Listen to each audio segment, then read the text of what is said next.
This journey of grief, you're not in control. It's really like the grief rides you. It's like this vast sea underneath you that swells and surges, and you just are there the whole time, hanging on, weathering storms, riding the swells, not knowing from one day to the next, one moment to the next, what's going to make you cry, what's going to drive deeper into your heart.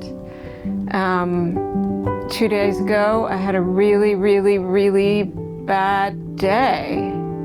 It just came kind of out of nowhere. I pulled out Teddy's bag that I used to carry him in a backpack, and I wanted to see what a 10-pound dog would weigh, because I'm thinking about getting a new dog, and I'm trying to think of like the weight limits, because I have to be able to carry my dog on my back. So I put 10-pound weights in the bag, and I walked around, and I'm like, I could do this. And then I just became overwhelmed with anxiety, and the pain, and I felt like I was losing my mind, like I was losing a sense of reality, which is basically happened to me one other time in my life when I had a panic attack on a plane.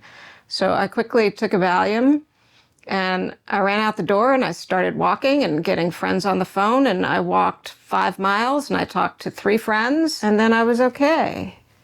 And then I was okay yesterday. And today, I just feel like it's just a deeper level of pain as the reality hits, as the shock moves away. It hits you a little deeper and hurts a little more each time somehow. And, always in my mind is like, what is a dog? What is a dog? Like, what are they? They live with us. They've been living with us for thousands of years in our homes. They've been working with us, working for us. They've been saving our lives. They've been healing children with autism. They have been healing soldiers who've come back from the war with PTSD. They have been saving lives in the Alps.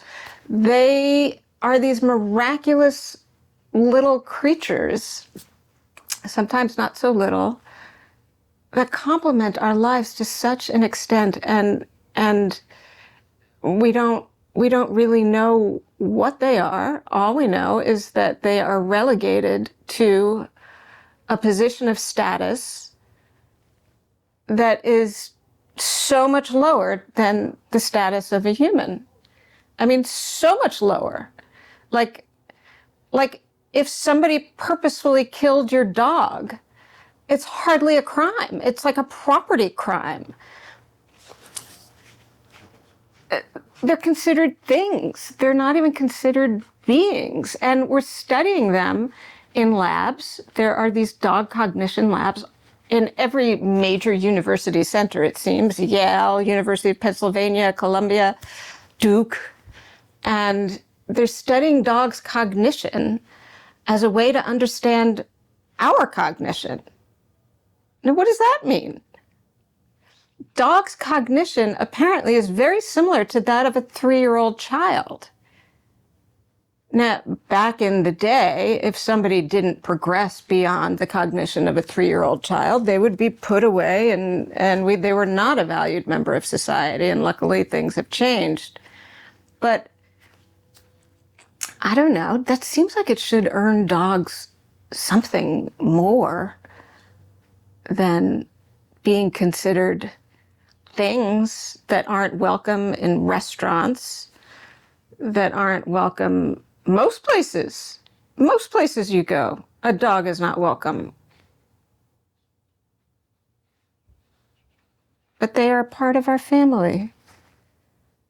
And anybody who's ever lost a dog will tell you that the grief is beyond measure.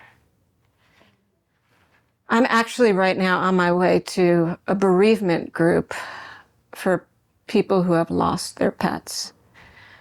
Now, given all of the articles that I've read by, lay people like me and psychologists and psychiatrists and social workers about the effect that the loss of a cherished pet can have on you, especially dogs, you'd think in New York City there would be support groups like friggin' every night of the week.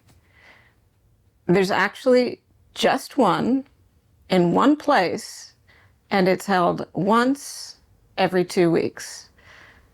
And I'm going to it tonight. And I don't know if I'll find myself with a group of like nutty old ladies. Maybe I've become a nutty old lady. I don't know. I don't know